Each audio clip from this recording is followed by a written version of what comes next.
We're taking back ownership over our own wellness and redefining what is useful. My name is Teresa Keto Dickerson, and I'm on a mission to change the conversation around the standard of acceptable.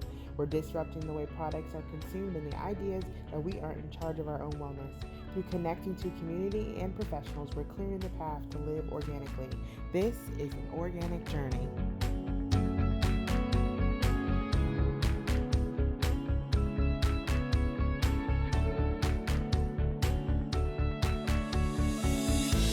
Thank you so much for joining us, Nikki. It's a real pleasure to have you on the show. Thanks, Teresa. I'm excited to be here. I'm really interested in what you have going on and what you're doing with this podcast. So I'm very happy to be here and super happy to be able to contribute. And I'm honored you asked me on. So thank you. Oh, absolutely. The segments I'm trying to incorporate into this is I have the Wellness Winner segment where we talk about people who use the organic lifestyle to move them forward into, so there's so we want to see some success stories for those of us who are just getting started. And, it's not always just about, oh, I'm trying something. I really want to encourage people to be like, yeah, here are the success stories. Here's what you've accomplished by just utilizing a really organic and natural lifestyle. So thank you. I'm really excited to hear your story, and I know the audience is going to be really happy to hear it. So Yeah, okay, great. awesome. So all right, you have a pretty interesting story. Um you decided to do a career change, and you ended up going from a business and you decided to start a nursing degree. And this sort of triggered like the next steps of your story here. You want to tell us a little bit about that? Yeah, I actually, in 2008, I know everybody's familiar with that sort of financial crisis time, the previous crisis we had, but yeah, I unfortunately lost everything. I had a great business. I had, my house. I had a house. I was married. Everything went away. I got divorced, lost the house, lost the business. It just everything dissolved all within 1 year. And so after that, I sort of struggled with. How I was going to come back out of that. And part of that journey was deciding that maybe I was going to do a different career that was more, that had more of a safety net, I thought anyway. So I chose nursing, and I had always been interested in nursing or medical anyway, because when I first went to college, it was either going to be for something medical or a business degree. So first time Right. around, I decided business degree, and this time around, I decided medical. But during that journey, it just it as an older person, and not saying you can't do this at any age, because you can, but for me, after having gone through all that stress and then adding the stress of a high pressure degree, um, a nursing degree is no joke. It's not easy to get through, and I sort of fell off the wagon as far as my lifestyle when I thought had a healthy lifestyle. And then when I got into nursing school, it was just too easy to go for the easy fix. Instead of making my meals, I would, eat out or make poor choices, or, and I think that along with the stress of being in school snowballed for me. Mhm. And I ended up getting cancer, and I was treated and this was after I graduated nursing school, ended up finding out I had cancer. Um, right after I had my first nursing job, it was only a few months in, I found out, ended up getting treated at that point and went back to work, had a recurrence, and then had to come out of that again. It was much more drastic the second time around for me. So I had to make very serious lifestyle choices and completely change everything that I had been doing. I had to do, I had to reduce all the stress in my life and just boil it down to nothingness, just what I could control and what I couldn't control. And the things that I couldn't control, I had to let go. So that was a rough one, because you're laying in a hospital bed thinking, oh, I might not make it, and and I almost didn't. I almost died about 4 different times, 4 different ways. So it was a challenge, and going through that was additional stress. So yeah, it was a rough road, but thankfully I came out on the other side, and through having changed um, my mental state, I guess, deciding to make a shift and consciously look at the stress in my life, and then also shift on diet and exercise and what I was doing lifestyle wise. So all that put together led me to where I am now, and I'm cancer free and much healthier than I was before. So it's Hey, yeah, yeah, it works. Let me tell you. I mean, uh, the diet and the stress reduction, it worked for me anyway, and right. I know it works for a lot of other people. So I'm here to be an advocate for that for sure, Right. and yeah, let people know that this is the way. Yeah, it's it's been a recurring theme. I've been speaking to a lot of people, and no matter what modality they're in, if it's yoga or whatever, it literally all. I just talked to a dietitian. It always comes down to this place where it's like, you've got to get your mind right first. Like, you've got to like de-stress. Yes. It for anything else to be able to work. I even talked to a doctor about pain management. Before anything works, it's got to come from here. It's got to come from here first, right? And that way it gives your body the ability to do what it needs to do. So yeah, Right. that's the one really interesting thing I found through this journey to this podcast series is that comes up all the time. So you mentioned in your we got some questions. You were talking about, you said there's an organic smoothie that brought you back from death's door. Like, I really, because I need it, that right now. Just so I'm yeah. gonna It's a basic smoothie, honestly, and the reason I say it brought me back from death's door was because this was when I was first coming out of recovery, and I had been on liquid diet that had to get fed intravenously, and right. that's how sick I was, and I had to do that for months. And so Mhm. I was laying in bed. I lost 40% of my muscle mass. I lost a ton of weight, and I was this little skeleton with skin on it.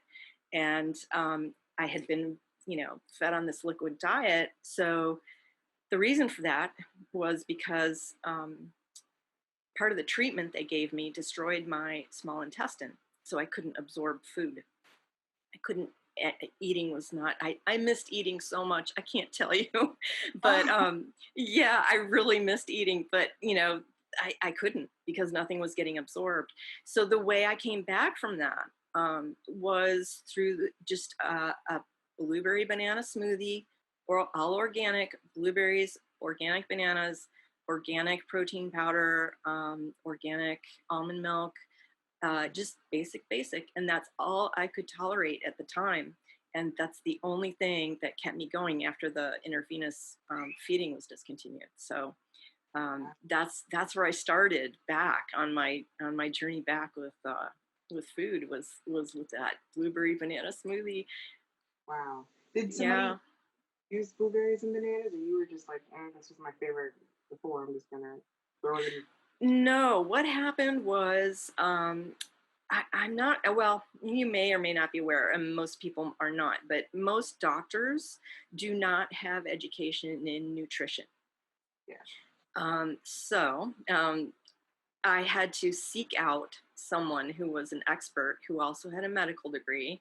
And I found the head of the medical see what is I forget the title of her thing. Anyway, she's the physician nutritionist, Mhm. head of the national group of physician nutritionists. So she's not just a dietitian. She's not, you know, she didn't just get a certificate or anything like that, and not RD, registered dietitian. She was a medical doctor.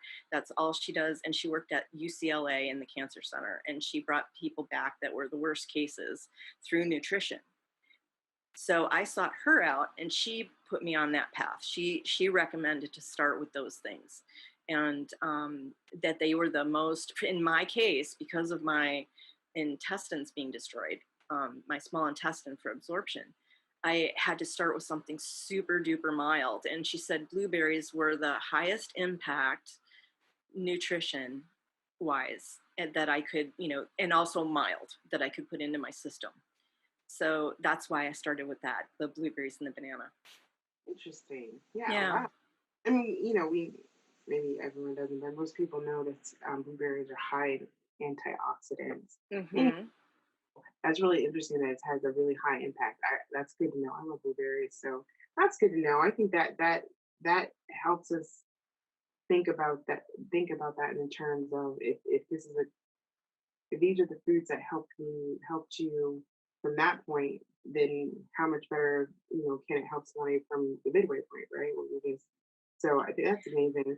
That when you were when you were told like if they take this sort of this shake, when you started gradually getting more solid foods, you just start incorporating additional like organic um, nutrition steps. Is that how you did, or Yeah, what I had to do was I had to get the biggest impact, like the biggest bang for the buck, basically, right? on everything I ate. So I had to do everything had to be steamed or soft or blended because I had spent so long without my parts being used that they Right. were needed to come back very gently, and that's a really good piece of advice for anybody, really. I mean, if you're coming back out of any kind of illness, you need to be gentle with yourself.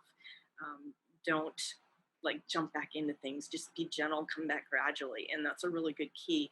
But what I did was through my doctor's recommendation, I did a combination of what was it? Sweet potatoes, broccoli, cauliflower, carrots, peas, all steamed. Okay. Yeah, and so that I was able to process, and that's like sweet potatoes. All those things are super high in the impact that they provide. So that gave me the nutritional elements I needed, and kept me going, but were soft enough for me to process and easy on my system. Oh, that makes sense. That makes sense. Yeah, When you feel like when you talked about this, do you feel like that was one of the that was the most important shift that you had with your diet was sort of I finding think high food? the most important thing I did after my recovery or during my recovery was to eliminate sugar. Mm. So sugar was an absolute no-no for me. The law came down from the doctor. She said no sugar for you. So not only the doctor's advice, but I already knew that. I mean, I had, like I said, a fairly healthy lifestyle before the nursing school, so I was sort of on that plan, and I had been a vegetarian before too, before I became ill. So I think that eliminating sugar just helps your body not have to struggle so hard, um, because sugar is such I call it a disruptor Mhm. because it has such a heavy impact on your liver, and it disrupts the carbohydrate and fat metabolism. So if you're taking in sugar, you're just taxing your body more than it needs to be taxed. And I had to take all the pressure off. Oops, sorry, the thing. But I had to take all the pressure off of what my body had to go through to get nutrition. So for me, that was the number one thing. Eliminate. And we hear that. That's sort of a it's one of those standard things where like as soon as you say you're gonna like go healthy or whatever, they're like, oh, okay, yeah, the sugar's gotta go. So I mean, but e- explaining it that way makes a lot of sense. That I understand that if it has a high negative impact when you're trying to Hmm.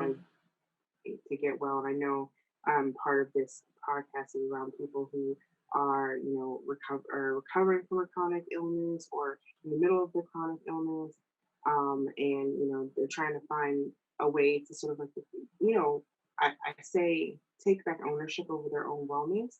And that's Hmm. a, that I can appreciate that. So when you say, and speaking of acute wellness and illnesses and whatnot, you mentioned that the fastest, most effective way to recover from acute or chronic illness is a natural lifestyle habit. And what habit is that? That for me was learning to control stress. Because when you're laying in a hospital bed and you don't know if you're going to make it through the next day or let alone the next few hours, all you can control is your mind, basically. So I focused on my breath. I Mhm. focused on deep breathing because I had learned prior to becoming sick that how important that is, and actually getting a full belly breath. And if people don't know what that is, that's if you lay on a, let's say, on a floor, not so much a bed because you can't feel it as much, but on hard surface. If you lay down on a hard surface and you put your hands on your stomach, on your belly, your belly should rise and fall with your breath. And most people don't breathe that deeply. They breathe up here, in your they don't fully deepen the breath. I can't think of a really good way to explain that, but they're more surface breathing. Okay. You're only using a percentage of your lungs and not really fully pushing it down into the belly. So that was one of the things that I did when I was laying in the hospital bed, and I also focused on just like I said, breathing in and out, and calming my mind and just focusing on what I could control, which That wasn't makes much. right. Which is up and down.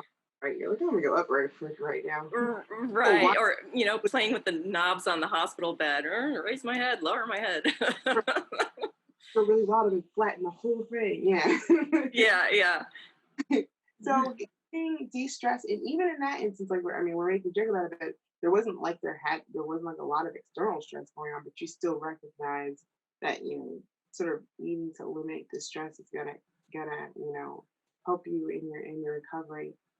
When did you so fast forwarding a little bit, you're leaving the hospital and you're now able to like be at home and be well, and sort of like be self-sufficient and whatnot without the doctors and stuff. What kinds of ways did you like sort of, continue on that path? Like what was your motivation? I mean, well, that's obviously the question. Not that what was your motivation, but like what were the things that you did that were motivators that kept you going in terms of like food? Did you like do like walking?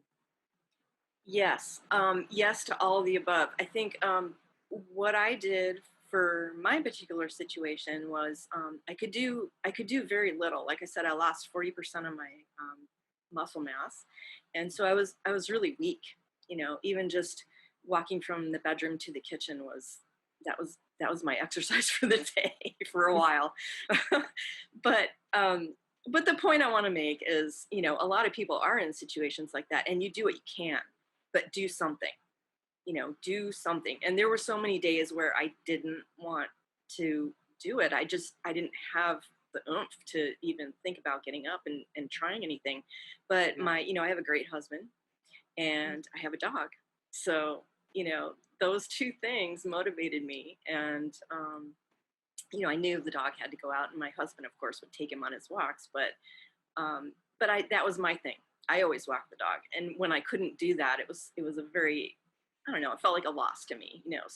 So for me to get back to walking the dog was my goal. Your goal. At first, yeah, I mean, dogs do push us.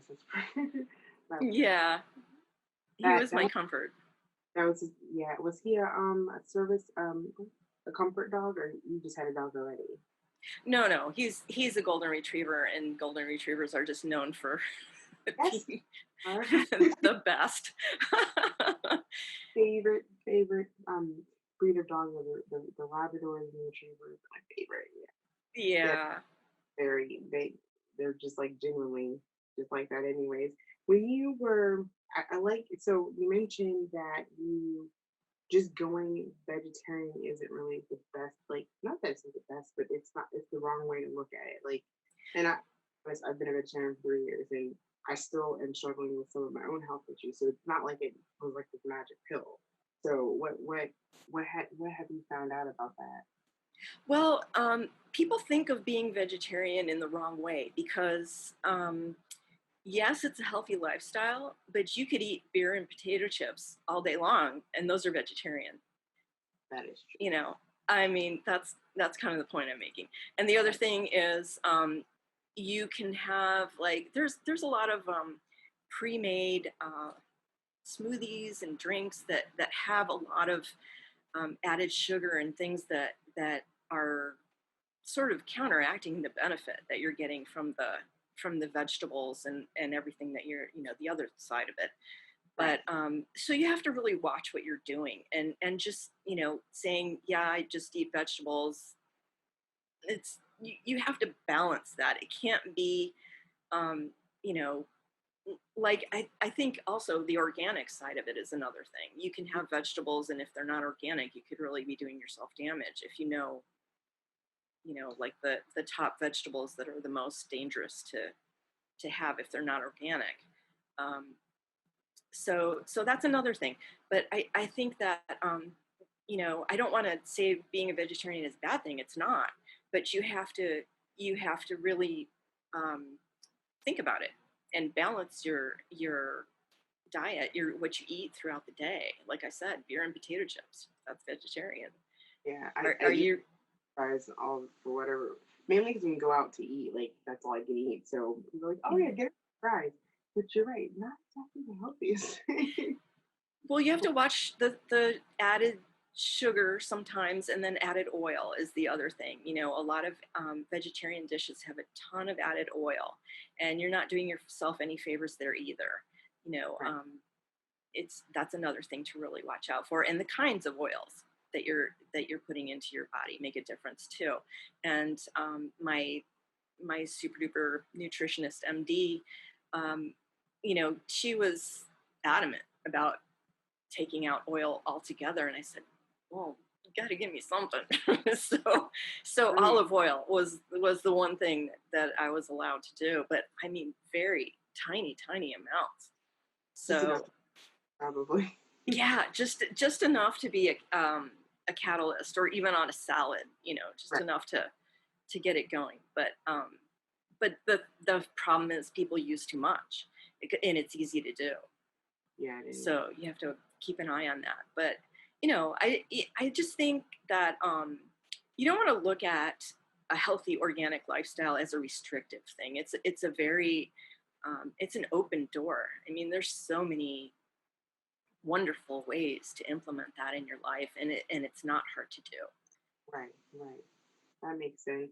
When when you are talking about how there's so many ways that you can utilize an organic lifestyle, what you part of what you do now is you help people manage their stress, for business owners, and you mentioned here that an organic lifestyle can support you in high stress events.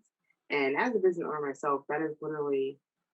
I mean, I raised three kids, and this is stressful. You know what I mean? Like, so what pieces of the organic lifestyle do you feel can support you in these stressful times, just in general?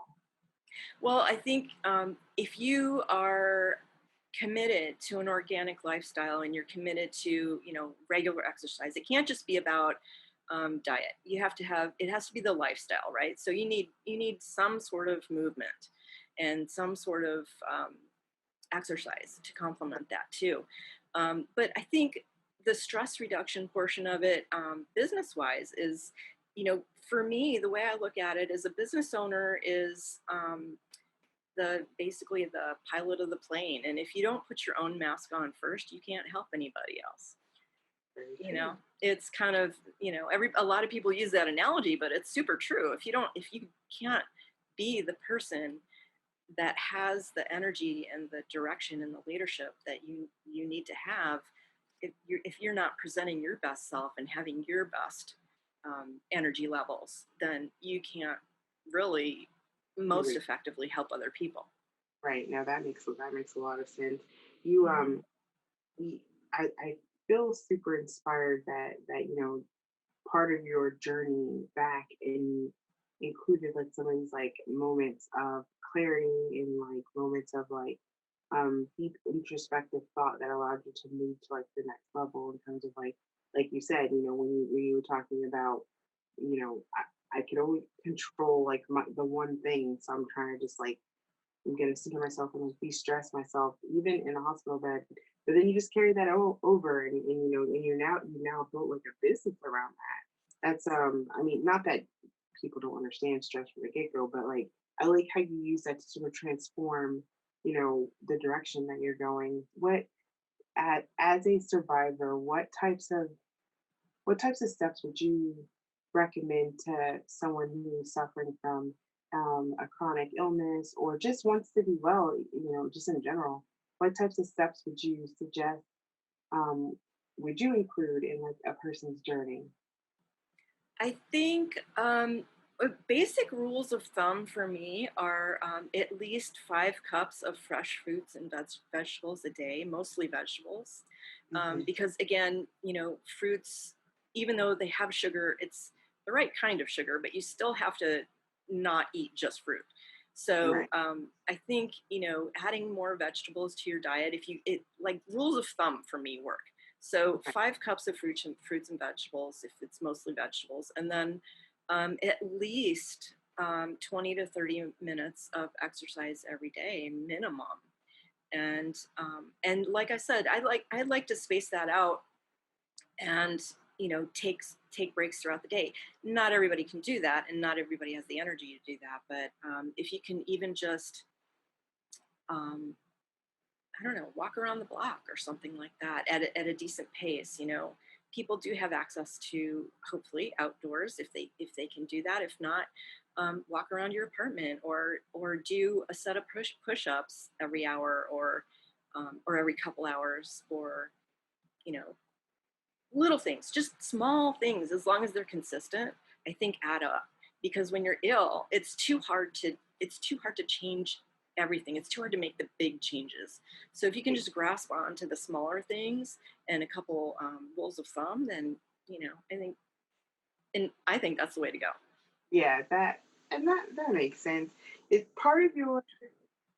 So what would, if you wanted to give someone, a last thought about, using just, being able to get to the other side of anything, and using the impact of changing your lifestyle, what would you say that would be? To get to the other side of illness or the other side of what a Well, stressful life or I mean, well, both, right? Like, because we're talking about just getting well. So, but in your case, like getting to the other side of like of an illness, what would you say? What would be the key point that you would give to someone? I think I can't pinpoint just one thing. I think, like I said, it's a collection of smaller moves that I made. So Hmm. recognizing what was in my control and what was not in my control. If something was not in my control, you have to either get someone to help you or let it go, Yeah. because it's what are you going to do? You can't just sit there and stew over things. It's not good for you. And then the other thing is small steps as far as diet and exercise. Start with the small things. When I was first coming back, I couldn't step from the street onto the curb. That was that's how bad it was. So my big goal at that point was to step onto the curb. And then Right. after, I stepped onto the curb and then I made it down to the end of the driveway. And then I made it down to the street. So incremental things. Do what you can, but definitely push yourself Right. to, within reason, obviously. And as far as exercise and chronic illness, of course, check with your doctor before you do anything. You want to make sure you're within Yeah. that you're being followed, and you're within your parameters to do that. That the doctor's okay with it. But that's what I would say. Small steps. I think Well, small steps. Yeah. well, I just want to thank you for sharing your story with us because, like I said, I think hearing inspirational stories around, people's journeys allows everyone to, have something to hope for and something to think about when we hit those roadblocks, right? So I just want to thank you for coming on and speaking with us. Um, like I mentioned earlier, part of your transformation was sort of just launching like a whole new business. And I just want to give you the opportunity to tell people about that, and maybe like where to find you if it's something that they're interested in. Yeah, well, what I did was I started helping people with my business background, whether you're online or offline, it doesn't matter. And the impact of what I do is definitely stress reducing. I try to take that away from people and help them become the best business leaders they can be, so they can help people with whatever they're presenting. If to help people on their journey through their own businesses. And part of that is making things as simple as possible and taking the stress out of the equation.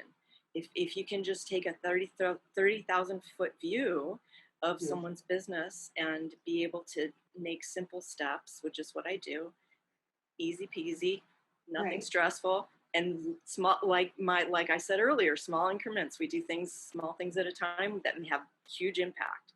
So that's my business. It's you can find me at Grow Your Business Online, or excuse me, Grow Your Biz Online, BIZ Mhm. online.com, and or email me, Nikki at growyourbiz.com.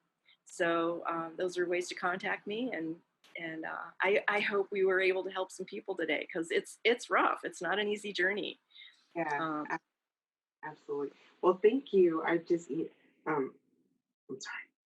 But thank you very much. Like I mentioned, like I believe that in our cases, when especially when you do something like this, you're hoping that the energy that we put into this goes and helps at least one person, right? So that there's definitely a person out there who just got inspired to just touch, moved, and inspired to sort of change and begin their own organic journey. So I just want to thank you for that.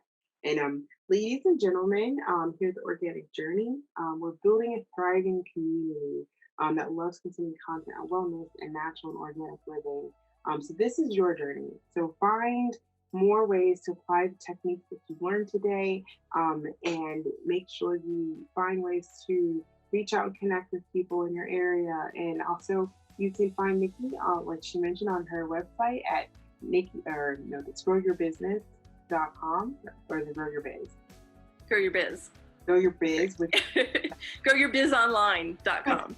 growyourbiz.com. Yeah. And you can also email her at Nikki, Nikki, at growyourbizonline.com. So again, thank you so much, Nikki. I really appreciate it. And thank you everyone for sitting and listening to us today. And hopefully you got touched and inspired to continue to live organically. Thank you so much.